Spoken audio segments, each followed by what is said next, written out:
மதுரை மாநகரில் சித்திரை திருவிழா கோலாகலமாக நடைபெறுகிறது. அதன் நேரலையை நாம் பார்த்து கொண்டு வருகிறோம். இது குறித்த முழு விவரங்களை வழங்க செய்தியாளர் அருண் நம்முடைய இணைப்பில் காத்திருக்கிறார். அருண், வணக்கம். முழு விவரங்கள்.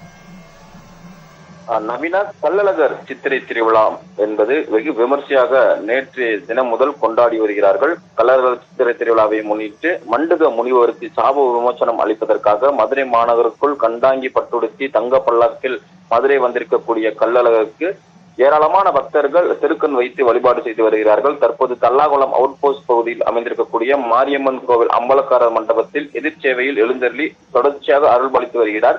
திருமாலிருஞ்சோலை தென் திருப்பதி என அழைக்கப்படக்கூடிய 108 வைணவ தலங்களில் ஒன்றாக மதுரை அழகர் கோவில் மலையடிவாரத்தில் அமைந்திருக்கக்கூடிய கள்ளழகர் திருக்கோவிலில் சித்திரை திருவிழா கடந்த 8ஆம் தேதி தொடர்ந்து நடைபெற்று வருகிறது. நேற்று மாலை சுந்தரராஜ பெருமாள் கள்ளழகர் வேடம் பூண்டு மண்டுக முனிவருக்கு சாப விமோசனம் அளிப்பதற்காக தங்க பல்லாக்கில் நேற்று மாலை மதுரை நோக்கி புறப்பட்டார்.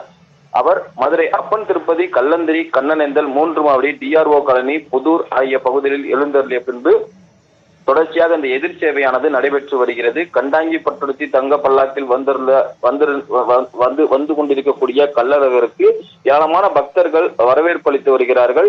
மேலும் ஆங்காங்கே பக்தர்கள் சாமியை பெண்கள், குறிப்பாக பெண்கள் சர்க்கரை தீபம் ஏந்தியபடி திருக்கண் வைத்து வழிபாடு செய்து வருகிறார்கள். ஏராளமான விரதம் இருக்கக்கூடிய பக்தர்கள் கள்ளழகரை மனம் குளிர் வைப்பதற்காக தோல் பைகளில் தண்ணீரை பீச்சி அடித்து உற்சாக வரவேற்பானது வழங்கப்பட்டு வருகிறது.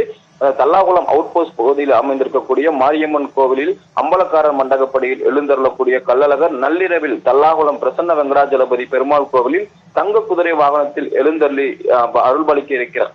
பின்னர் ஆண்டாள் சூடி கொடுத்த மாலையை ஏற்று 1000 பொன் சப்பரத்தில் காட்சியளித்த பின்பு தல்லாகுளம் கருப்பண்ணசாமி கோவிலில் இருந்து தங்க குதிரை வாகனத்தில் அவர் எழுந்தருளி புறப்படாகி நாளை அதிகாலை வெள்ளி குதிரை வாகனத்தில் வீரராக பெருமாள் வரவேற்க கள்ளழகர் வைகை ஆற்றில் இறங்கக்கூடிய அந்த நிகழ்வானது மாலை அதிகாலை 5:45 மணி முதல் 6:05 மணிக்குள் இந்த நிகழ்வானது நடைபெற இருக்கிறது. தொடர்ந்து ராமராயர் மண்டகப்படியில் கள்ளழகரை மனம் குளிர் வைக்கும் வகையில் ஏராளமான பக்தர்கள் தீர்த்தவாரி நிகழ்வு என்று சொல்லக்கூடிய அந்த தண்ணீரை பீச்சி அடிக்கக்கூடிய அந்த நிகழ்வானது அடுத்தடுத்து நடைபெற இருக்கிறது. நவீனா, விவரங்களுக்கு நன்றி அருண்.